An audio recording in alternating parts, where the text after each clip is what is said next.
बात कर लेते हैं असम के जिला सोनितपुर की, जहां असम के ढेकियाजुली पुलिस थाना क्षेत्र के राजू गांव की एक महिला पिछले 3 दिनों से लापता है। महिला की तलाश में उसके दुखी पति ने ढेकियाजुली पुलिस थाने में शिकायत दर्ज कराने के साथ ही आज मीडिया का सहारा लिया। ढेकियाजुली पुलिस थाने में दर्ज कराई गई शिकायत के अनुसार राजू गाँव के निवासी रोशान अली की पत्नी नाजिमा बेगम, जिसकी उम्र लगभग 25 वर्ष है, 28 जनवरी 2025 को शाम लगभग 6 बजे अपने घर से लापता हो गई। इसलिए यदि कोई भी सज्जन व्यक्ति इस महिला को कहीं देखे तो कृपया ढेकियाजुली पुलिस थाने से संपर्क करें। यह अपील दुखी पति और परिवार के अन्य सदस्यों द्वारा की गई है।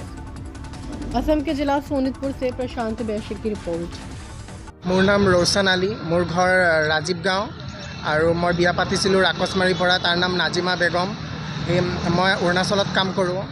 28 तारिखे सन्धिया आবেলিৰ পৰা 5:30 মান বজাৰ পৰা नायिका हो गई। आम ढेकियाजुली थानात जनाइছোঁ, एजाहार दिছোঁ आम। और आपनाहते যদি বিচাৰি পায় आपनाहते जनाब। ढेकियाजुली थानात खबर দিব आपनाहते।